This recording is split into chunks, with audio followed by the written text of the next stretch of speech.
সহজলভ্য আমিষের উৎস হিসেবে কদর ডিমের। সবজিসহ অন্য খাদ্যপণ্যের দাম বাড়লে পুষ্টি বিবেচনায় পছন্দের তালিকায় ওঠে ডিম।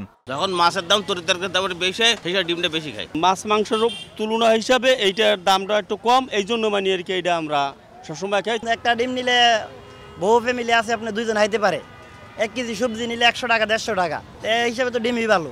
বর্তমানে দেশে যে পরিমাণ ডিম উৎপাদন হয় তাতে চাহিদা মেটানোর পরও থাকে অতিরিক্ত, এমন তথ্যই দিচ্ছে প্রাণী সম্পদ অধিদপ্তর।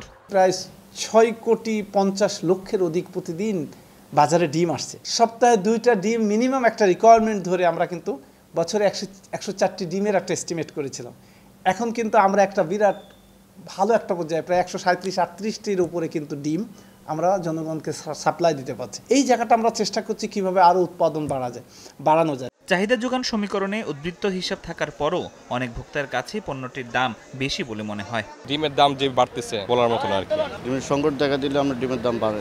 কম দামে ডিম খেতে চাওয়া ভোক্তার প্রত্যাশা পূরণের পথও দেখিয়ে দিচ্ছেন কৃষি অর্থনীতিবিদরা। তাদের যুক্তি, বিপণন কাঠামোতে মধ্যস্বত্বভোগীদের ঠেকাতে পারলে কমবে দাম। সবজির সিন্ডিকেটের থেকেও ডিমের সিন্ডিকেট ভয়াবহ। এটাও কিন্তু আপনার বাজারটা এক শ্রেণীর নিয়ন্ত্রণ করতেছে লোকরা, এবং এটা তো সরকার নিয়ন্ত্রণ করতে পারতেছে না।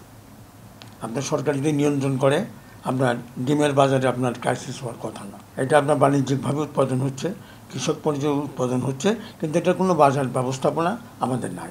একদিকে উৎপাদন খরচ মিটিয়ে উৎপাদককে টিকিয়ে রাখা, অন্যদিকে সাশ্রয়ী মূল্যে ডিমের সরবরাহ বাড়াতে খাত সংশ্লিষ্টদের নিয়ে সরকার কাজ করছে বলে জানিয়েছেন প্রাণী সম্পদের মহাপরিচালক। জনসাধারণকে একটি পুষ্টিকর এই খাদ্যটি আরও কিভাবে সুলভ মূল্যে দেওয়া যায় সে নিয়ে কাজ করছে প্রাণী সম্পদ অধিদপ্তর।